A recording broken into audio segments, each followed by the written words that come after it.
Hello, everybody. We are back. That's right, everybody. The Couch Potato Podcast is back with all new episodes. We decided to take a couple months off to kind of recharge the batteries a little bit, enjoy the holiday season with our friends and family, do all the Christmas, Thanksgiving, New Year's stuff, get that all out of the way. But we are back with brand new episodes that we're going to start dropping to you each and every Tuesday. So be sure to hit that subscribe button so you don't miss out on new episodes. Pretty excited to be back and to join me on our return episode. Friend of the podcast and fellow wrestling fanatic Will comes by to talk about the potential WWE sale, who we think could potentially buy the company.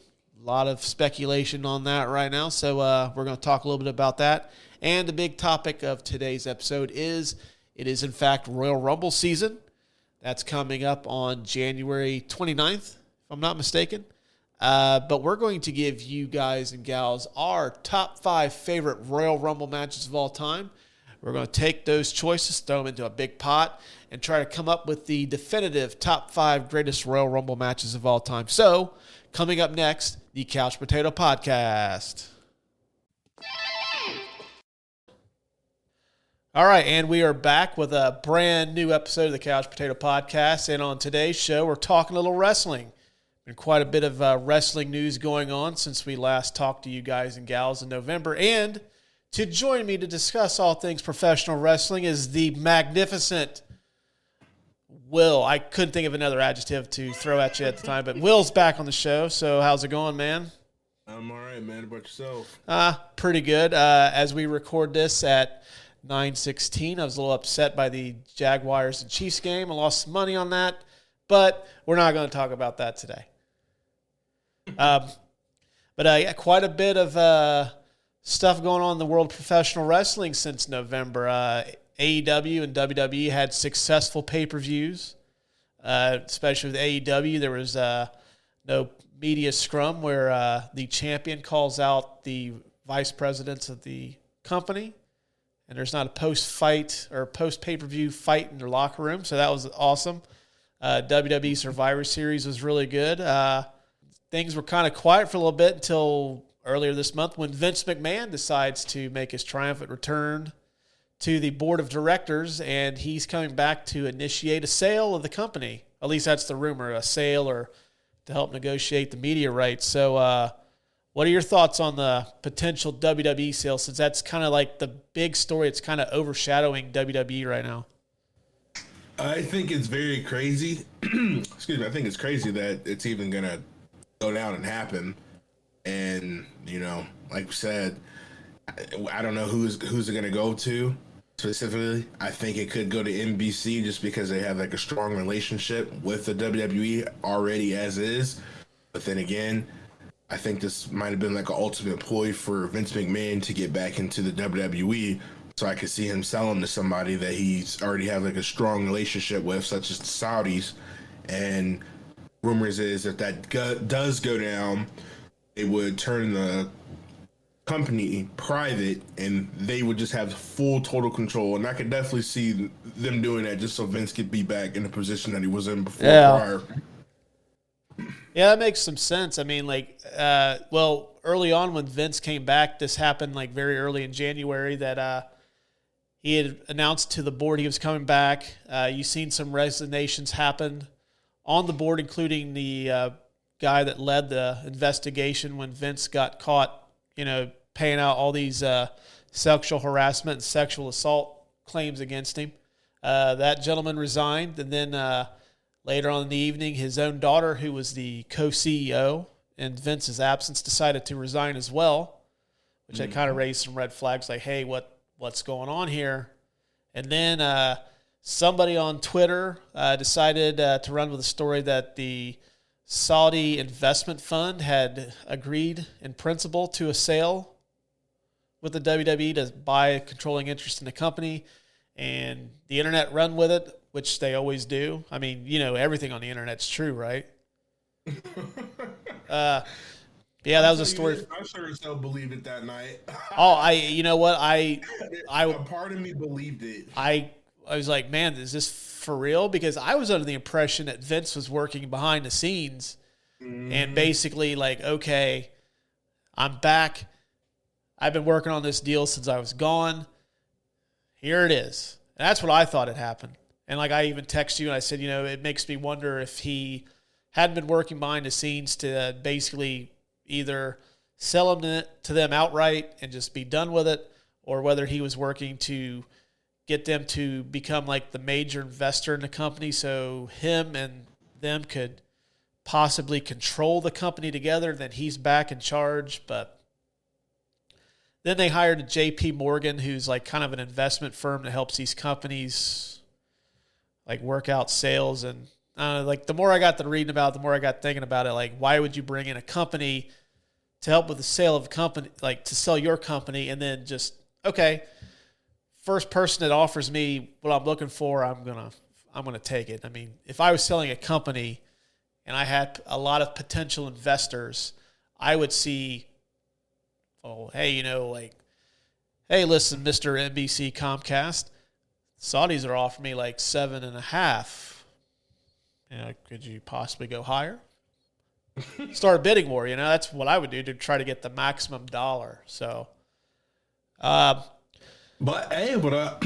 say this though, because over the past week, I don't know if it's going to happen, but still, a lot of traction has been going along with Tony Khan acquiring the WWE, and I know they were saying they don't want to blow the whole Khan fortune on just them acquiring the WWE, so they were saying maybe they would partner up with somebody, another promotion, which I think would be pretty cool, because AEW already has good relations with other promotions as is. Because think about it, you see Impact guys, you see New Japan guys, so I could easily see somebody hopping in and being like, hey, WWE's involved, like we can make that happen. Like, well, he actually came out in an interview this week and said that there was interest there. Mm-hmm. And then, which, I mean, I don't think it will happen, because I think that at the end, they have the money to buy it, but I think it's just like, okay, how much is too much for a company that already owns somebody, like a wrestling promotion? Like, how much is too much, even though it is like the wrestling company to own? Yeah. I mean, how much is too much? But, I mean, the fact that he came out and said himself there's interest, I mean, that's very intriguing. Although I personally am not a fan of them buying them unless they allow the WWE to be its own separate company. Okay. And see, I was thinking about that, and I was like, if like they would be under them, but they would be like a branch off. And I was like, would they do that and still keep them PG, just to keep that crowd entertained and whatnot? So I was thinking about that. Well, I think that the WWE should loosen up a little bit, but at the end of the day, their primary audience is kids. Yeah. And realistically, like, you don't really have to cater to the hardcore crowd, because, like, well, basically, if you're catering to kids, you've got a constant stream of fans coming in. Like, for like me as an example, I have an 11-year-old son who got into professional wrestling because I was into it, and I had kind of lost interest in it for a while. But then when he started showing interest in it, that's when I got back into it. So then who's to say that, like, he's kind of at that age now where he's starting to lose a little bit of interest in it, but he's also close to being a teenager where they've got other things that draw their attention. But, when he becomes, a parent of his own, and his kid, like, catches him watching wrestling one day, then boom, whole new set of fans coming in. So, I mean, it's always like that, like Disney, or shit, anything that appeals to kids, like, there's always that constant fan base. It's always cycling in. So I think that it would probably work to their benefit to kind of keep it where they're at. I mean, definitely don't go into the Attitude Era. As much as hardcore fans like us would like to see that, I don't think that's really the way to go to get like a 6-year-old kid. Well, actually, it probably would be if you see like... The world's too soft for that right now. It'd be up in arms if that shit came back, I'd be on cloud nine, but everybody would be so fucking offended. It'd be nuts. Yeah.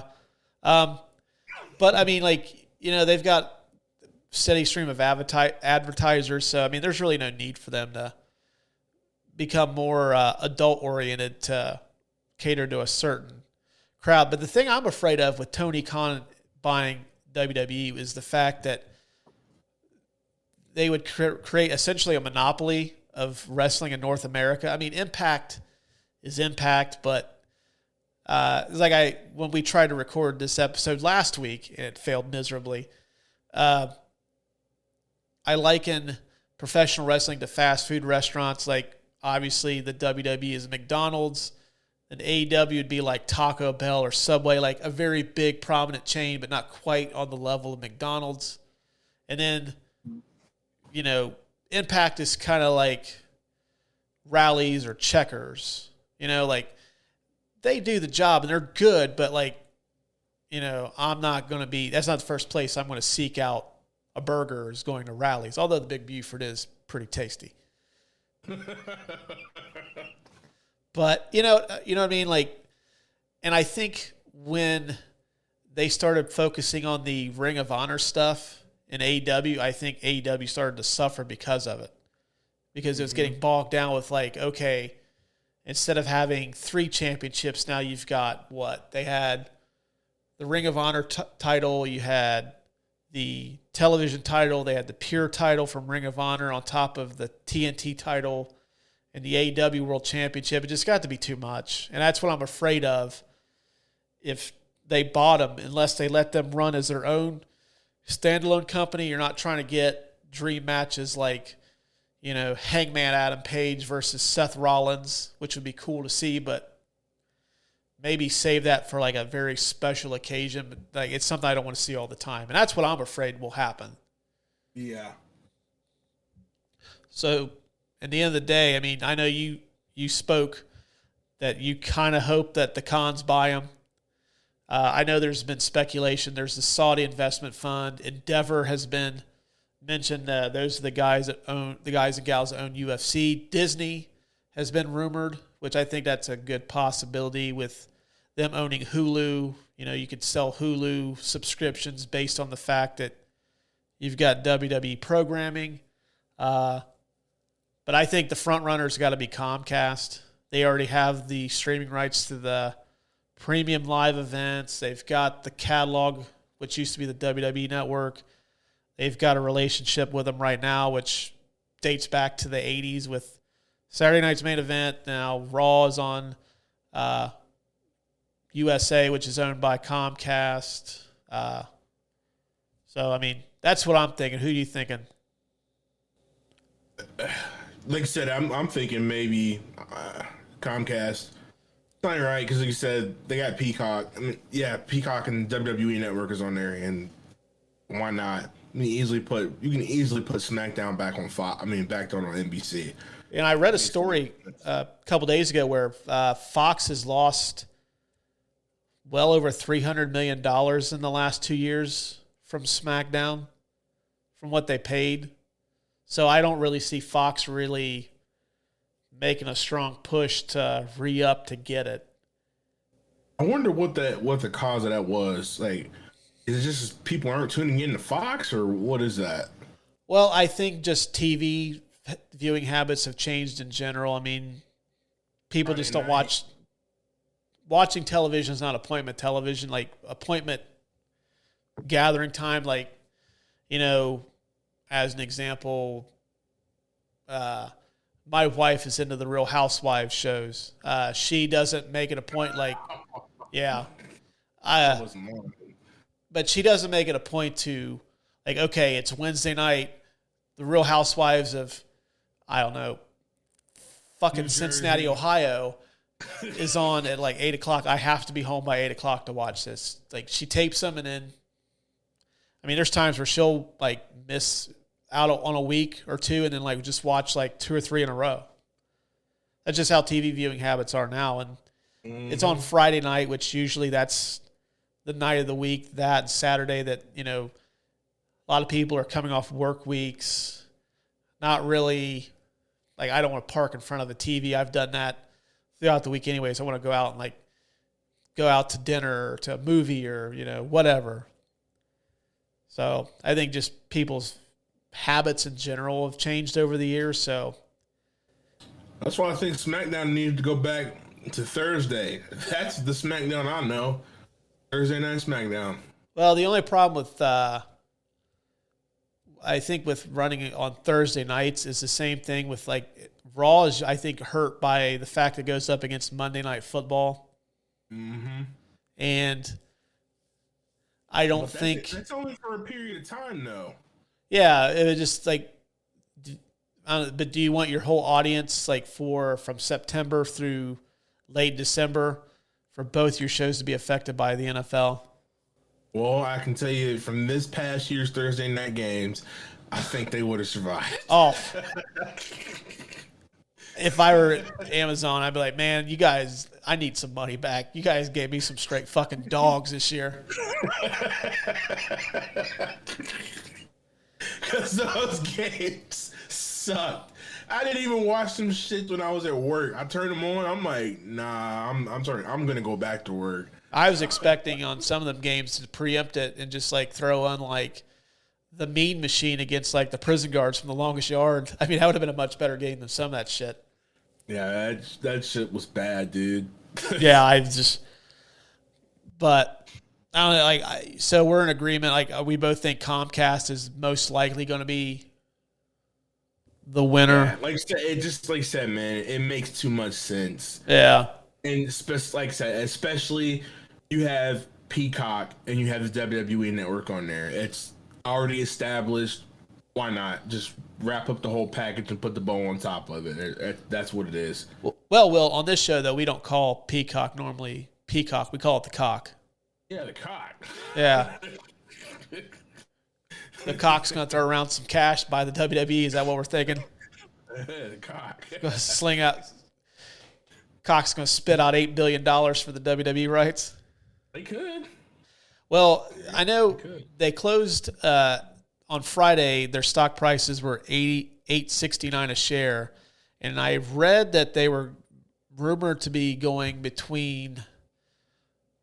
I think it was like 6-9. Dave Meltzer had a report a couple weeks ago that they were hoping to get $8.5 million for the company. I don't think they're going to get quite that much, but I would easily see it being somewhere between like the very high 6s and low 7s. Because, sports programming, some people are going to argue that professional wrestling is not a sport. I will beg to differ, but we'll save that argument for another day. It's still live competition, and there's a market for that because it's pretty much DVR proof. Not as much as like the NFL or, NBA or, major sports. But I mean, for me, if I'm going to watch wrestling, whether it be AEW or WWE, I want to watch it live because as soon as you find out what happens, the interest to watch it is kind of not as much.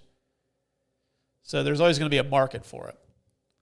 Plus, it's a profitable company. I mean, they've turned profits. Geez, even during the pandemic, they were making money. So, no, yeah. I'm trying to think. Yeah, I can see that happening. What, the high 6, low 7 figure? Yeah, because I don't see it going any higher because it's that'd just be kind of ridiculous. I mean, I don't feel like the product is, like I said, it's not worth that much, but. No, I don't think they're worth what a streamer or like a network would pay for, like, the NBA, NFL, Major League Baseball, hockey, whatever. But, I mean, there's still a market for it, and it's still live entertainment. Yeah. So. Yeah, it is. And it's – I don't know. I don't even know if, like, you'd say, like, if it, like, specifically grew. Like, I'm talking, like, fan base-wise for them to bring in more money. Because, I don't know, for some reason I feel like it grew and then it went back down and then it grew again and then it shrunk up again. Well, feel they've like actually the live gates have been like they pretty much have sold out WrestleMania. There's not a single match announced for that. it's fucking crazy still to me. I don't understand what the hell's going on with that. Yeah, so I mean, WrestleMania is sold out. I just read a report from Sean Ross Sapp from Fightful.com that the live gate for the Raw show that they had in Cincinnati on Monday was the best they've had in a few years. And then I don't know where SmackDown was at. I didn't get a chance to watch it, but really?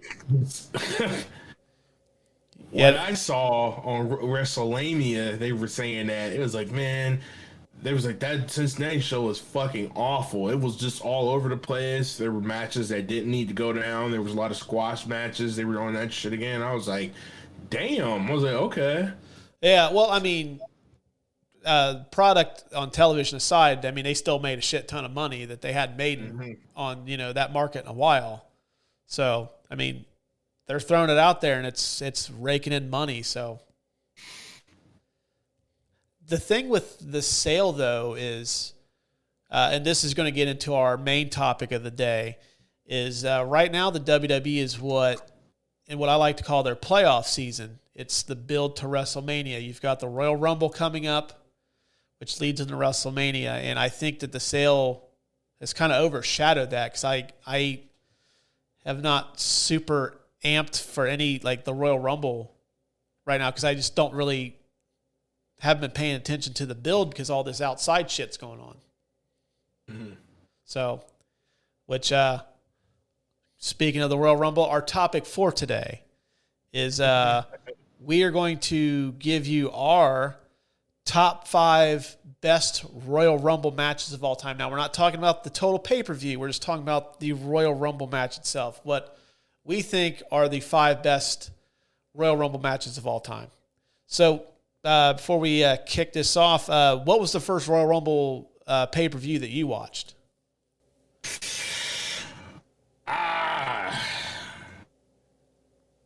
To be honest with you, it would probably be somewhere. It was one of the Ruthless Aggression era ones. I know that for a fact because I ended up like it wasn't on or nothing. Like I ended up catching it like on people used to get on YouTube back in the day. Just type in stuff and I'd be like, oh, somebody uploaded the whole match on here, and I checked it out that way. It was one of those. Don't remember what year specifically it was, but that's how I ended up watching because, like I said before in previous episodes, I didn't have the luxury of ordering pay-per-views because I was a kid and I had no fucking job. So now that times have changed, I'm fortunate enough to see that. So that's how I've watched it, but I couldn't tell you what year it is. I know for me, I lived, my mom and my brother and I lived with my grandparents. And my grandpa was a huge wrestling fan. He's the reason why I like it so much. And I remember we got something in the mail from our old cable company that says, hey, we're going to offer the Royal Rumble on pay-per-view. And I was like, man, I got to see the Royal Rumble because they had set, this was 1992, and they had set up like Hogan and The Undertaker fought at the Survivor Series, and the Taker won the belt kind of nefariously. Ric Flair helped him out. So then they did that fucking cheap pay-per-view ploy this Tuesday in Texas where they had the rematch. And then eventually Jack Tunney, the president, said, you know what, fuck it, I'm just going to vacate the title. And they made the Royal Rumble for the WWE title. So I'm like, fuck, I got to see this. I can't wait for it to come out on video. Have to see this. And then they said that the cable company said, hey, we're going to offer this on pay-per-view. First time they'd ever done that. So I'm like, well, this is going to be an easy sell. So I just went to my grandfather and said, hey, Royal Rumble is going to be on pay-per-view. We can watch it at home. So he just basically said, all right, let's go. So we drove down to our cable company, and they made you get this little filter, which is probably, it's a little bit bigger than a syringe. Like, you know, when you have to, like, give, like the little syringes, like the plastic ones, like if you had to take, like, penicillin or something, or when you were a kid, just the little plastic ones they give you at the pharmacy. A little bit bigger than that. You screwed it into the back of where your cable went into. Had to pay like a $50 deposit plus the price of the pay-per-view, and then they gave you your money back when you turned the filter in, so you weren't trying any shady shit like trying to get like the porn channels or the pay-per-view movies. So does it look like a little screw? Yeah, it looks like it's a right now. It's a male and female Yeah, it looks like a little screw, and it's got like a black tip at the top. And it looks rubber or something like that. Yeah, this was like metal, and it looked like it didn't even do anything. It just looked like you just paid them the price of the pay-per-view, and like they just made you hook up this fucking ridiculous looking contraption to the back of your cable box, just so they get $50 and they would bank on somebody not bringing it back.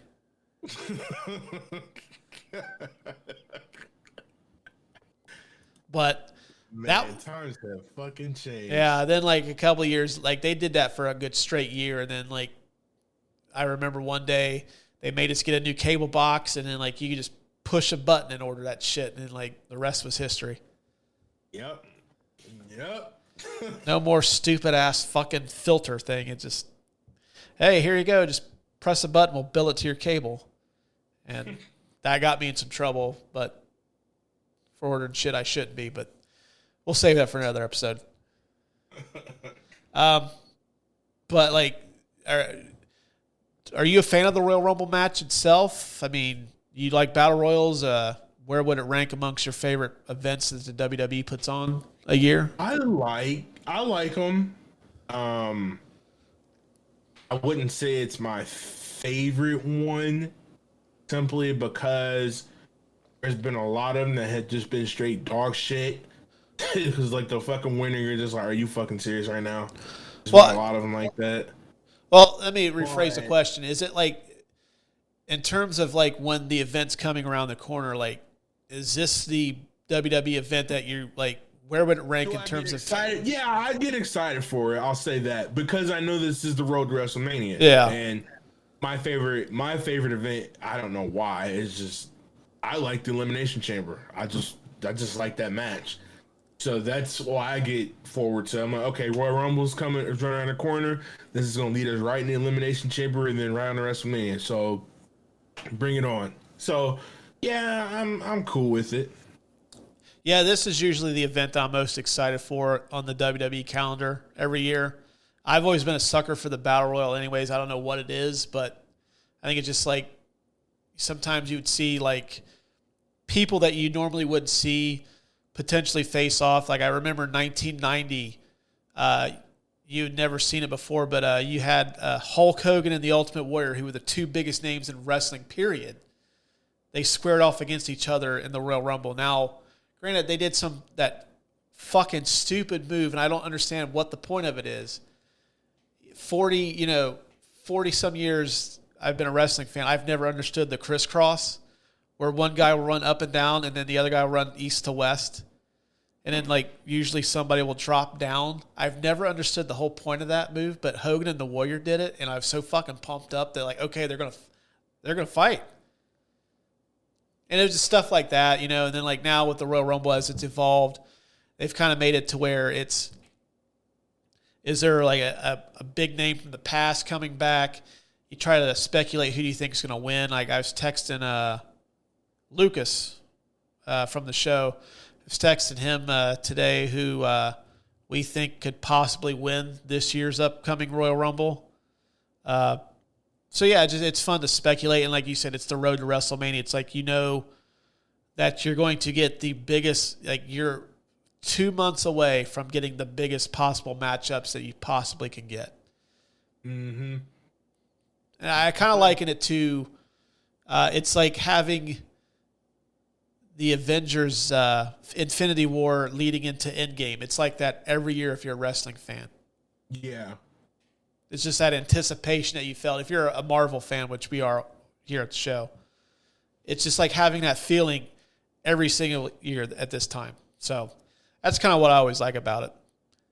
Are you happy with this year, even though we kind of know who the hell might win the damn thing? Well, I have two schools of thought. They announced that Cody Rhodes is going to be in the Royal Rumble, which I think kind of shortchanges them a little bit because I think it would have been a lot cooler if like it was a surprise. Because I think now that you have announced Cody as the winner, it's like, okay, you almost expect him to win. So it makes me wonder if, like, is there something bigger, like, that they're keeping a surprise? Yes, and I can actually answer that question with confidence and say yes, because where I get my wrestling news and information from, the reason why they are so loosely passing that around, giving him the promos and stuff, saying that Cody Rhodes is coming back, is because WWE has stated and quoted and said, we are confident enough that we have other big surprises that won't hinder this. So I'm like, okay, so we might see some shit. Lucas was what? during the only possible thing that I can think of that would be that is feasible enough to win the Royal Rumble and headline WrestleMania in Los Angeles is The Rock. Yeah, I think he might come back. Because truth be told, if it's not Cody, I think anybody outside of The Rock's a disappointment. You think so? Yeah, I mean, unless it's like, I don't know, unless like it's Steve Austin, but even Steve Austin, I mean, just did WrestleMania last year. So I don't really see them putting him in that match. So, I mean, I think it has to be The Rock. Because I think if we don't get anybody, I think that something's gonna go down in the match, and that's what's gonna be like, oh shit, that's crazy! I can't believe that happened. I think something like that's gonna happen if somebody big doesn't come back. Because I'm trying to look at it from the point of view, the hardcore fan in me, I think the best logical choice to do this is Sami Zayn wins the Royal Rumble, and then you go into Sami and the Roman at WrestleMania. I think the hardcore fan of me, that's the match that I want to see. But you're not selling Peacock Network, you're not selling tickets to WrestleMania to hardcore fans. You're trying to fill a stadium for like. Maybe. I saw a video last night about Roman and Sami. Sami was trying to dap Roman up, and he looked at him like, nah. Yeah, well, I mean, like I said, like I think personally, I think that's the best story to lean into. But I'm looking at it from a business point of view. Like, is this going to be? Ticket sales. Is Roman Reigns versus Sami Zayn a WrestleMania matchup? And it's not. I mean, like if this was leading up to like SummerSlam or Survivor Series, yes, perfectly fine. And plus, like they're kind of leaning into the Kevin Owens, Sami Zayn reuniting, anyways. Yeah. Because it just like it's the way SmackDown ended last night. You guys got plenty of time, so I'm not really spoiling anything. But the end of it was they had the contract signing for Kevin Owens and Roman for Royal Rumble. And then, like, Kevin Owens comes out of the crowd, stuns Roman, beats up the Usos and Solo, and then leaves when he sees Sami coming. Sami gets there too late. And now their Monday Night Raw, the 30th anniversary episode, was supposed to be the acknowledgement of the tribal chief, but now it's the trial of Sami Zayn. Is the big program that's going to be on the 30th Monday Night Raw. So I think Sami's going to end up being in something with Kevin Owens against. I think it's either going to be against the Usos or it's going to be the Usos and Solo against Kevin, Sami, and somebody else. I think that is going to happen because I believe I can see Sami Zayn in Kevin being a tag team. I see them beating and taking the belts off of them. Well, I know that we're trying to split them up. I keep hearing that, so I don't know if that's going to be the one that happened or is it going to happen before that. Well, I don't think you tease the Kevin Owens stuff so much if the end game is Sami versus Roman. Yeah. So I don't think, you could have easily pivoted to the Roman Drew McIntyre rematch at Royal Rumble. You could have given Sheamus a title shot at, because Sheamus is super hot right now, so you could have easily sold that as the main event for the Royal Rumble. Mm-hmm. But no, they pivoted to Kevin Owens and Roman. So as much as I think storyline-wise it would be awesome to see Sammy versus Roman, I don't think it's a WrestleMania main event. Mm-hmm. Because I'm just looking at purely from, I'm trying to sell as much like subscriptions to Peacock. I'm trying to sell, tickets to WrestleMania, which pretty much almost sold out, but I'm sure there's still some tickets left. You're doing that with The Rock and Roman Reigns. You're not doing that with Roman and Sammy. So, but we'll find out though. It's Royal Rumble's next Saturday at 8 p.m. I'm still trying to get used to these 8 o'clock Saturday night pay-per-views, which I think that's going to be the norm for them going forward. I think they're running everything on Saturdays now, except for WrestleMania, which is Saturday and Sunday. I kind of miss the Sunday. Yeah, so do I. I see why they're doing the Royal Rumble on Saturday, because they don't want to go up against the NFL title games, which, okay. Truth be told, I used to love it when they did that, because my whole fucking day would be football, the Royal Rumble. Like, I was booked all day. Like, hey, if you want me to do anything, you best book me for Saturday, because Sunday comes around, I'm not doing fucking shit. I'm going to order some junk food. Liked it. Yeah, I'm ordering junk food. I'm going to watch fucking wrestling and football all day.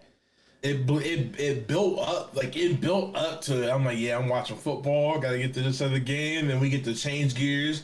I'm watching wrestling now. Yeah, I think the WWE started to pivot away from that once the NFL started running the title games later in the day. It used to be 1 and 4. Now, like, I believe the one title game starts at like 3:30, and then the other one's going to be at like 6:30. So it's going to basically bleed into the Royal Rumble itself. So I can see why they didn't do it, but I think the Saturday pay-per-view schedule is going to be the norm.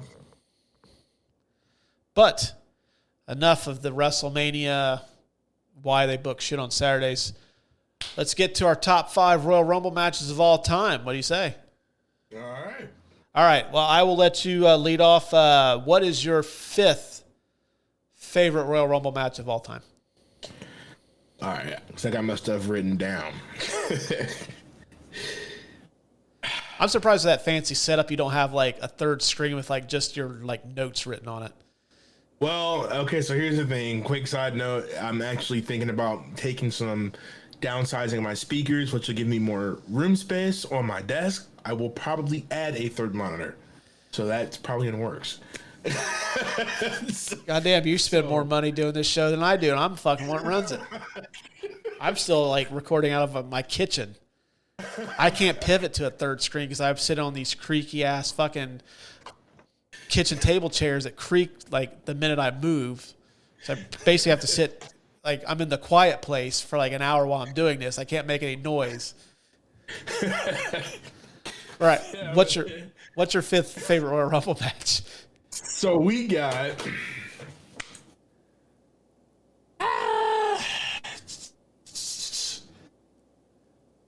man, because I feel it's like all the Rumbles that I pick I like, so it's kind of hard for me just to be like, okay, I'll do this. 2018's Royal Rumble, Shinsuke Nakamura won the match. Yeah, I would put that as number 5, and the reason why that's gonna sit at me for number 5 is because everybody thought, oh shit, Roman's gonna come in and win the shit, and like I said, around that time, every other fucking person who has won the shit has just been like, shit. And I'm like, I don't like this. When Shinsuke won, I was like, oh damn, are you serious? I wasn't expecting that. That one was one that I was strongly considering, and I think you made a good point about Roman.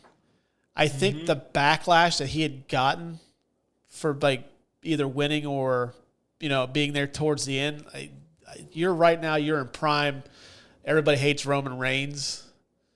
That time frame. So it was nice to see somebody fresh win it. And I was totally rooting for Shinsuke. That was such a cool win. Yeah. We got a fresh WrestleMania matchup. I think, although him and AJ's match at WrestleMania that year was a little lackluster, I think it could have been better. I didn't care for that match, yeah. Yeah, that's a good one, though. That was a really good one. That was like under strong consideration from one of mine, but I just decided not to. 5. I'm sitting it there. That's got to be 5. That's a good match. My number 5 is the 2020 Royal Rumble. Oh. That's the one where Lesnar starts out at number 1. He's the WWE champion at the time. And I think he eliminates like 13 people in a row, which is the record. I mean, he tossed out like Keith Lee was in that Royal Rumble match. Like I thought for sure Keith Lee was going to make a run. He got rid of him. Big E was in there, which when I watched that today, I fucking miss Big E. I miss him being on WWE programming. Really do. I didn't get to check him out, man. I want to see him. Yeah. Really miss Big E. I hope he's able to come back. Missed the hell out. And the New Day just doesn't seem to be the same. But yeah, that's building up. Like Lesnar's eliminating all these people. Then Drew McIntyre comes in, eliminates Lesnar, gets that huge pop, and then that sets up McIntyre and Lesnar for WrestleMania. And then, of course, McIntyre wins, and then he has that really good title run, but just kind of gets shortchanged because it happens in the middle of a pandemic. And he never got to have his WrestleMania moment. Like he beat Lesnar at the Performance Center, and then of course the big thing to come out of this one was I watched that Royal Rumble today, and when you hear "You Think You Know Me," and you start to hear Alter Bridge, Metalingus playing throughout the. They had that at Minute Maid Park, right? I know it was in Houston. Yeah. And then you see Edge come out. Yeah. Every time I see that pop for him and his reaction to it, I still get goosebumps. That is probably the best return I've ever seen in wrestling, period. And that's the last time that I felt like a kid watching wrestling. I was so fucking excited when he came out. Dude, I don't think I'll ever be able to replicate that again. I think the closest was when Austin at WrestleMania this year, because like Austin's my favorite wrestler of all time, but that was fucking incredible because like that came out of nowhere. I did not expect Edge to come back at all. Nobody did. And plus, like the match itself was really good too. And plus, it's nice seeing somebody win, like McIntyre.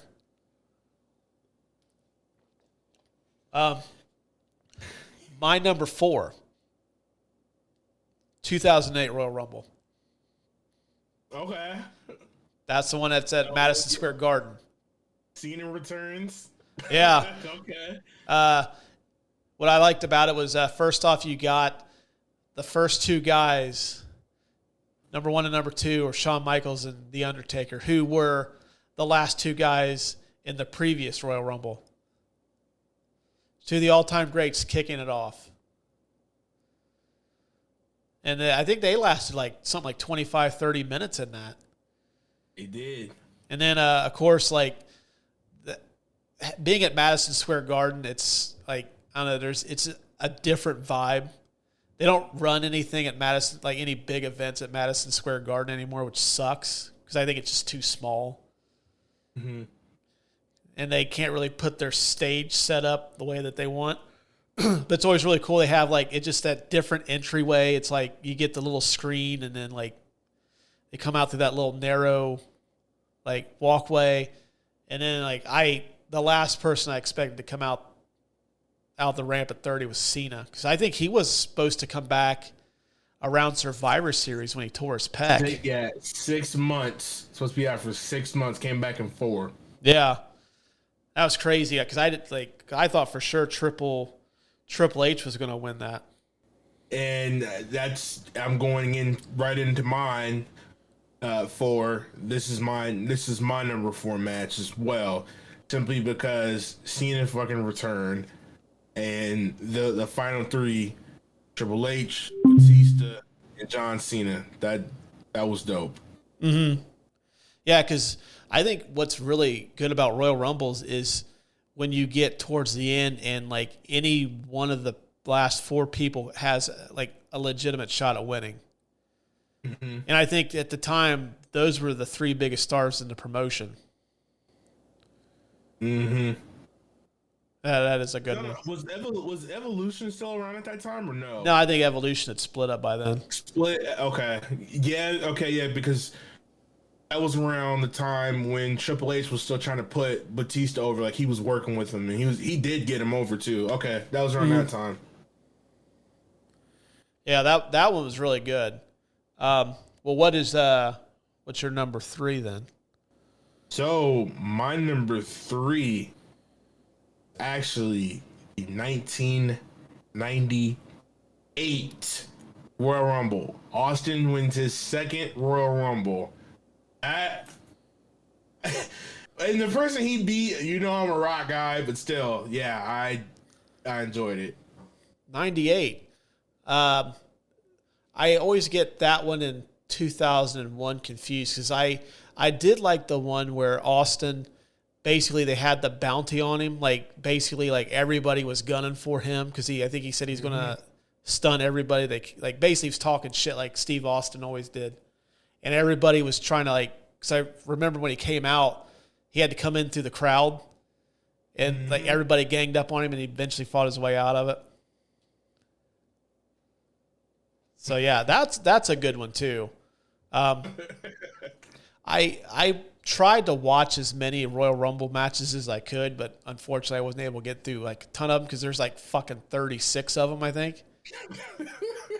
And there's some like I just decided to skip totally, like some of the mid 2010s. I really skipped over a lot of them. So my number 3 is the 2007 Royal Rumble. Oh, okay. Yeah. Like I said, Taker and HBK started out the 2008 one. They finished off the 2007 Royal Rumble. That was also the first Royal Rumble to feature the winner at the number 30 spot. No one had ever won it at 30 until 2007. Who won that? That was the Undertaker. The Undertaker won that because I think he went on to beat Edge at WrestleMania. Okay. It was Edge or Batista, one of the two. I can't remember if it was Edge or Batista that they beat. But yeah, they always talk about every year prior to that, like, oh, the number 30, such a, you got the advantage, you get 30, and no one ever won at that spot until 2007. Plus, Taker and HBK were the last two in there, and like for a good 15 minutes, man, it's just those two work so fucking well together. And it was no different. I think that was like the early beginnings to set up eventually. 2008 really set it up, but it was kind of a foreshadowing things to come with them two at WrestleMania later on. But yeah, that one was awesome.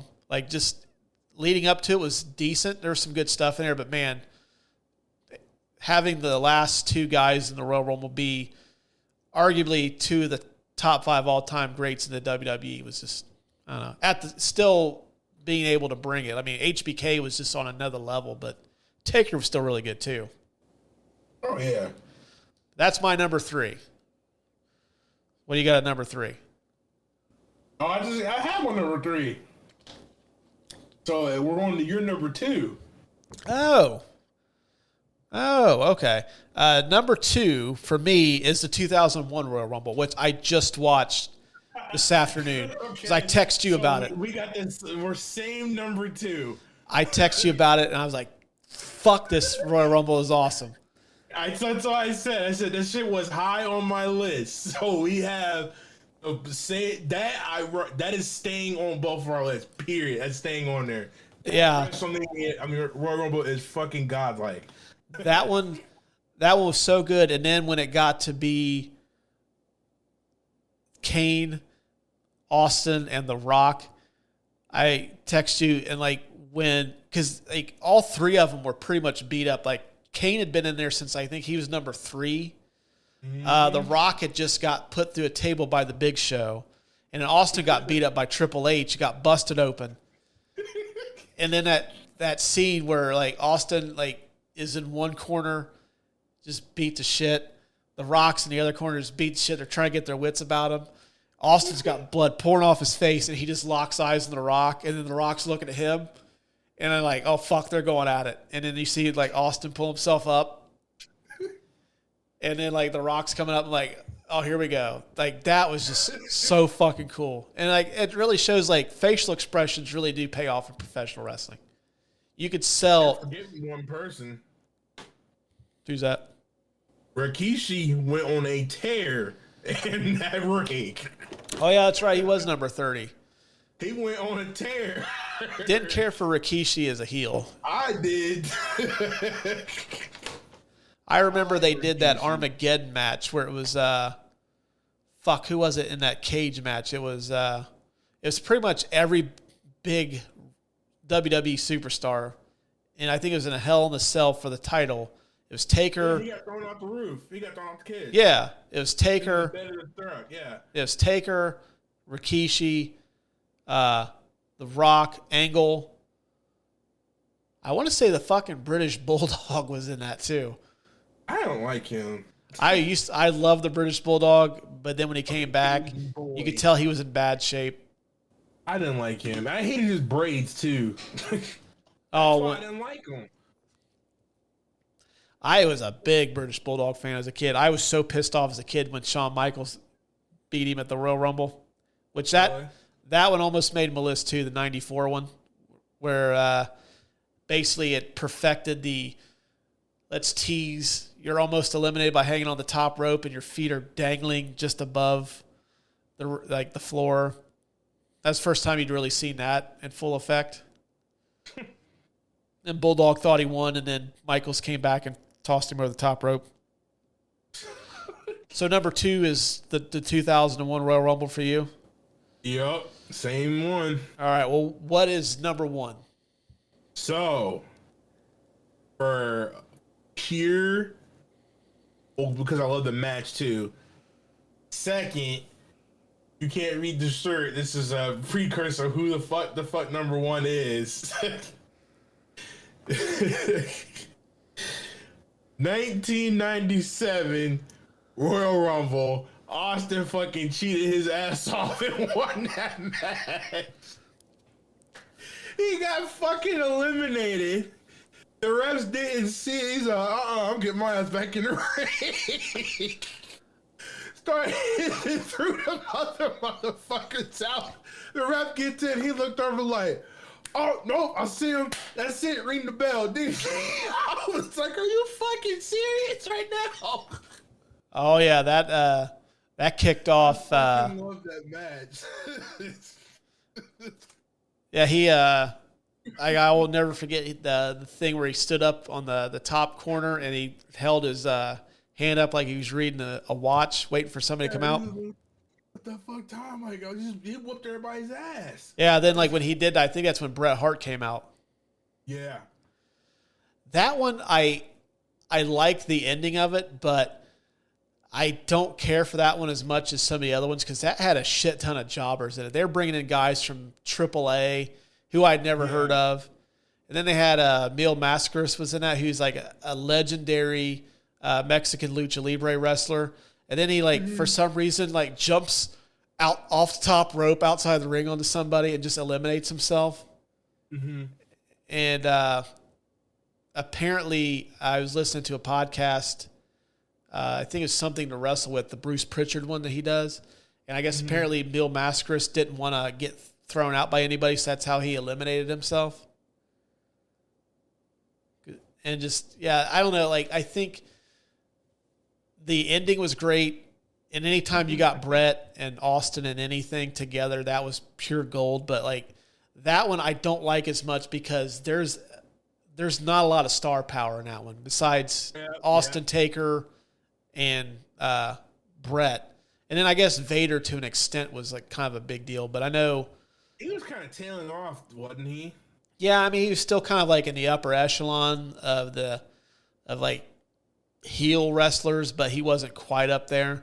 And then you lost Michaels and Sid because they were the main event, so you kind of lost a big name from that era too. And this is when the WWE was kind of hurting for star power too. So that they were in that rebuild mode, which then, I mean, eventually like the year later pays off dividends. But yeah, I don't know. Like from that one, that's one that I fast forward quite a bit. I know for me, my favorite Royal Rumble of all time is the one that kind of has some fond memories. It's the first pay-per-view I ever got. The 1992 Royal Rumble. Yeah, I had a vibe that was the number one. Favorite one of all time. The stakes couldn't have been higher. It was for the WWF title at the time. Ric Flair won. Mm-hmm. Bobby Heenan on commentary, throwing 100 miles an hour for that entire hour. Blatantly a heel announcer rooting for Ric Flair. Got zingers like when Piper helps out Ric Flair. He says it's not a skirt, it's a kilt. And then like 5 minutes later, Piper ends up hitting Ric Flair. He calls it a skirt again. Heenan was just on fire that night. I was talking to Lucas about this earlier. That 92 Rumble made me think about some of the shit. Like Hogan was kind of a heel even when he was a face, because he helped Ric Flair win the Royal Rumble in 92. Mm-hmm.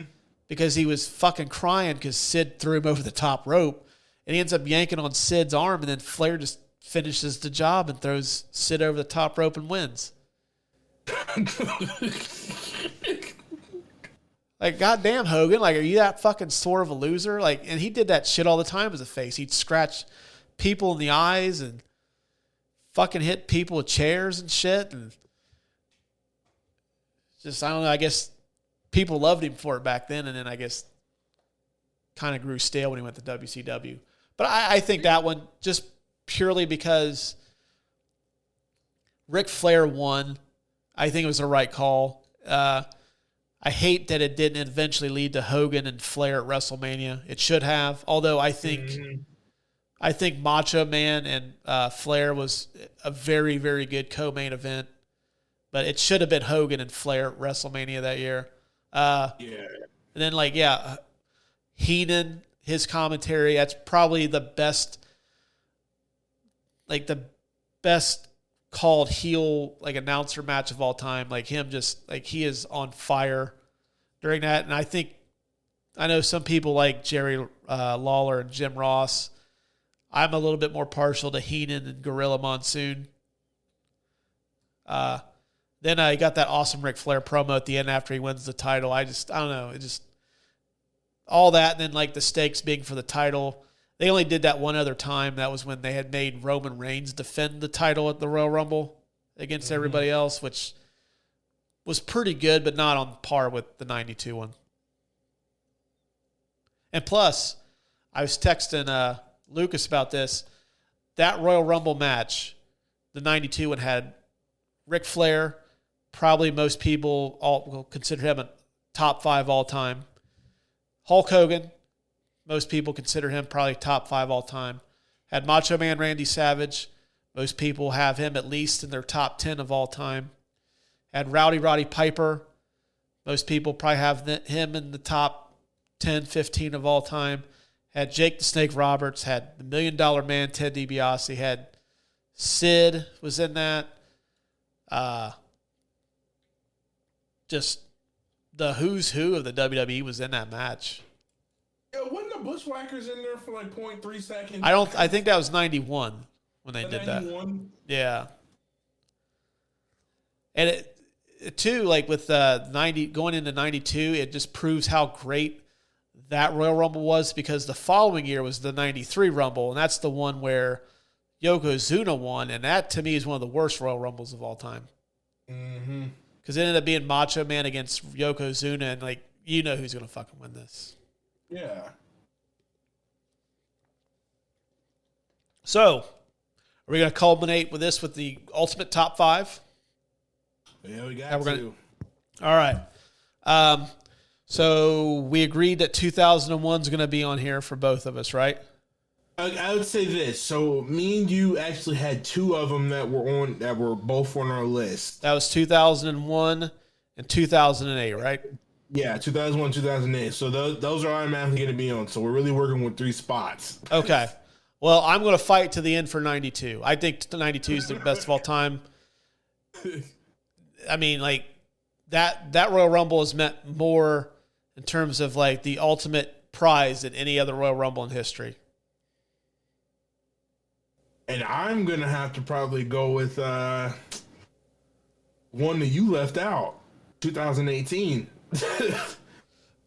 I would be okay with 18. 18 was really good, and 18 was very close to getting put on my list. I actually wanted to go, was 2018 the first women's Royal Rumble? Was that 19? Yeah, that was the first. Because those first 2 women's matches were really good too. Because 18 Asuka won, right? Yeah. And then of course they killed her momentum at WrestleMania. And then 19 was Bianca Belair. Or was that 20 when she? No, that was 20 when Bianca Belair won. Becky won 19, I think. Because she got fucked over. That's right. And then she ended up winning at the next one. Yeah. Okay. Yeah, those first few women's matches were really good too, and I was really strongly considering putting one of them in my top 5 too. I'll give you 18. 18's really good. Yeah, I want we can put 18 on there. Okay, so we've got 92, 2018, 2008, and we've got 2001. So, I don't know, like, so we got 4. Who were your other ones again? So I had, I had 97, and then my last one I had was 98 when Austin won his second Rumble. Okay, I will say I can't do 97. I mean, as cool as that was, Austin cheating to win. 97. We won't do 97. Yeah, that one. The reason why I said that's on there for pure comedic relief. That ending was fucking great. Yeah. So would you say that 98's better than 2007, where we had Taker winning his first one? He came in at 30, didn't he? Yeah. That's the one where the final 2 were Shawn Michaels and The Undertaker. And we also got 2020 on the board, too. That's where Edge comes back to that enormous pop. 2007 Royal Rumble. I'm actually pulling this match up real quick. Jog my memory. Let's get that muted out real quick. Okay. Wait, that's 2008. I didn't want 2008. I want 2007. Because 7 Royal Rumble full match. Here we go. It Finley came in at number 2. I'm not. Okay. So who was who was in the end in 2007? Okay, yeah, Taker. Okay.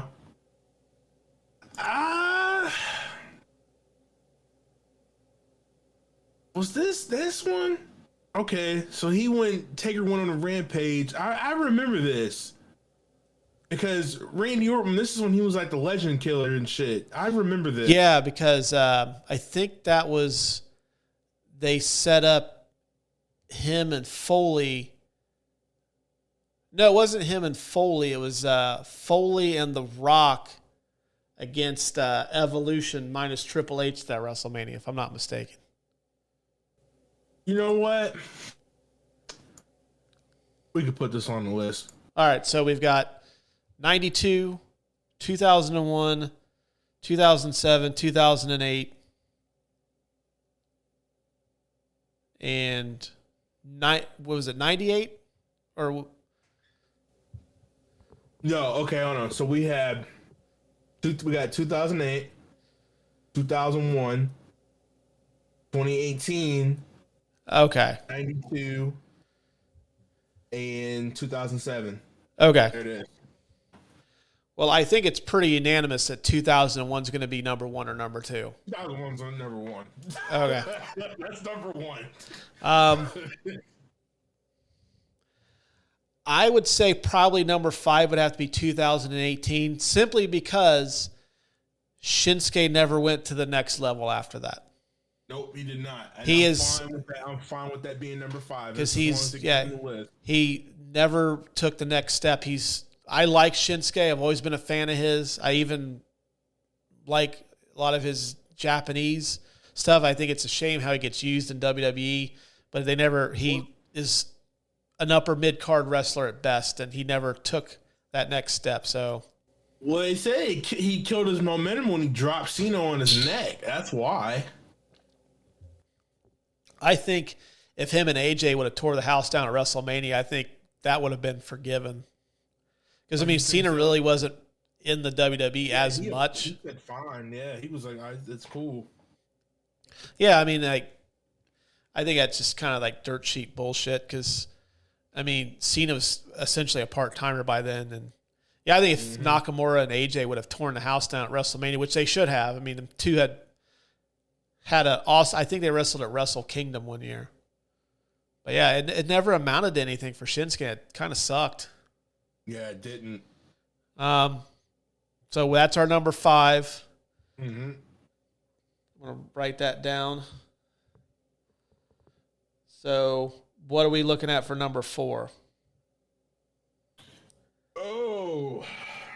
I would be inclined to do 2007. I was going 2007 or 2008. Yeah, I think one of them two would be perfectly fine. And then the other one could be flip-flopped. Yeah, that's what I was going with that. I would say I would go 2007 would be number 4. Man, I don't know. That's tough because essentially I'm arguing between the final two being Taker and HBK versus Cena's big return. I'd almost say put 2008 at number 4 because I don't really remember a lot outside of the return of Cena. Mm-hmm. And I'd put 2007 at number 3 because that last just Taker and Michaels going at it for like the last half of that match is fantastic. And you never see that shit in the Royal Rumble. Like just, no, you don't. Just two like legends just battling it out like that. And it was, I mean, it kept you on the edge of your seat. So we'll go 2018 number 5. Number 4 would be the 2008 Royal Rumble. 2007 would be number 3. So now it's basically... We already know how that's going to go. We got okay. 92 is number 2. 2001 is 1. Personally, I think in terms of being the better match, told the better story, I think 2000 or 1992 is the better one. Simply because it... But hey, hold on. Don't throw me on the fire yet. But in terms of just sheer entertainment value, I would say 2001. Because like I got fired up that the last part of that Royal Rumble. I wish it would have boiled down to The Rock and Austin, but then I think they were kind of foreshadowing them at WrestleMania in 2 months. And plus, Kane was just a fucking workhorse of that. Like, you never see a big guy last that long in the Royal Rumble. You got to think about this. The age you were in 92 was the age I was in 2001. So that is my 91. That is my 92 Royal Rumble. Yeah. That's why I'm putting that at 1. That match was nuts. I'm okay with 92 being the second best and 2001 being the best. Because I think if there's anything that kind of works against 92 a little bit is I really wish that they wouldn't have made Hogan be the one that helped Sid get eliminated. I think Sid helping Flair eliminate Hogan would have been a little bit better storytelling. Now, if that would have been the case, I would say without a shadow of a doubt 2001 doesn't have a case against 92. But the fact that Sid is the one that gets fucked over, not Hogan, that would probably be my only drawback.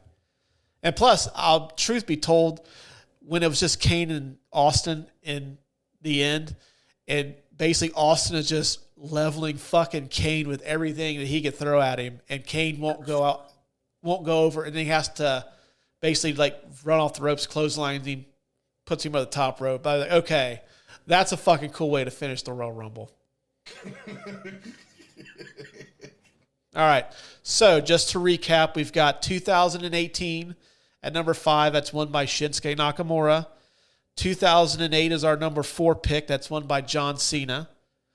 Number 3 is 2007, won by The Undertaker, which kind of hard to believe that's the only Royal Rumble he won. Yeah. We've got the 92 Royal Rumble at number 2. That's won by Ric Flair, who won the WWF Championship at that Royal Rumble. And then our number 1 greatest Royal Rumble match of all time is the 2001 Royal Rumble, won by Stone Cold Steve Austin. I'm pretty satisfied with that list. Oh my! I think that out of all of our lists, I think that's like the best one that we've done. Yeah, I think there's some that we may have forgotten. Like I wanted to include 2004. That's the one where Chris Benoit started at number 1 and went the distance. But I don't know, man. Just watching it was a good match, but like I have to separate the performer from the person. But just sometimes I have trouble doing that, and this was a case. I was watching him the whole time, like, man, what he'd done. Like, I couldn't focus on just the match itself. Plus, for the most part, that Benoit just kind of lurks in the shadows through most of that match too. Orton does all the heavy lifting in that. Orton's phenomenal in that 2004 Royal Rumble. Mm-hmm. And that's the one where Foley comes back because Foley beats up Test, and then Foley ends up taking Test's spot, and then he ends up knocking Orton out of the Royal Rumble. And that leads to The Rock and Foley against Evolution at that WrestleMania. And then, like I said, the women's Royal Rumble matches, the Belair win, the Asuka win's pretty good. Didn't really care for Charlotte. That one where Ronda Rousey won, like that's probably the worst Royal Rumble of all time. I fucking hate that Royal Rumble. Charlotte. I will take the Charlotte win over the Ronda Rousey win. Like last year's Royal Rumble was a fucking shit show. I hated that whole event except for the first match, which was Rollins against Roman. That was fantastic. But that Royal Rumble pay-per-view as a whole was fucking horrible. Mm. Hated it. My son watched it. That Royal Rumble sucked. And he was 10. He didn't fucking know any better. He's like, that Royal Rumble sucked. I'm like, yeah, it did, son. Now let's go to bed. We got to wrap this up, but real quick before we go, real quick prediction: who wins the Royal Rumble this year? Women's and men's. Who? Women's Royal Rumble and men's Royal Rumble. Who you picking? Women easily. I think Rhea Ripley's gonna fucking win it. Do I want her to win it? I don't know. I'm on the fence. I think she's gonna win it. Men's. I don't want Cody Rhodes to win it, but I think Cody Rhodes is going to win it. Wild card, I could see Sami Zayn winning it, or some random motherfucker. And I hope Booker T makes Otis. one appearance. I just want to see one spinneroonie. Yeah, I would totally be cool with Booker T making an appearance. I mean, he's still wrestling right now. He can still go. Yeah, he's still wrestling right now. He still look good, too. I'm predicting... I think the women's will either be Rhea to set up Rhea and Bianca at WrestleMania, which I think that match needs to happen, or Becky Lynch wins the Royal Rumble. Too. I need Bianca to win. Yeah, I think Becky Lynch would be a close second, although I don't think she needs it as much as Rhea. Rhea Ripley's had a fantastic 2022, and I think she needs to be rewarded by winning the Royal Rumble. So I'm going to go with Rhea or Becky, men's Cody or The Rock. Yeah, that's okay. He'd fall into my random motherfucking category. Well, when you say random motherfucker, I'm expecting like Otis or Diamond Dallas Page. Okay, so The Rock, random motherfuckers like random motherfucker. Barry Horowitz is coming back to win the Royal Rumble. Like fucking Santino or some shit like that, yeah. Santino and the Cobra, your 2023 Royal Rumble winner. All right, man. Well, that's going to wrap it up for this one. It's great having you on. Don't know what we're doing next week yet. So follow us on socials. We're on Twitter, couchbrotatopodcast. on Twitter. You can follow us on Facebook. We're on the Instagram too, even on the TikTok. Follow us on all the socials. Get all the latest show updates. Find out what's happening in Couch Potato universe. So until next Tuesday, we will talk to you guys later. Wait. Well, you know what, though?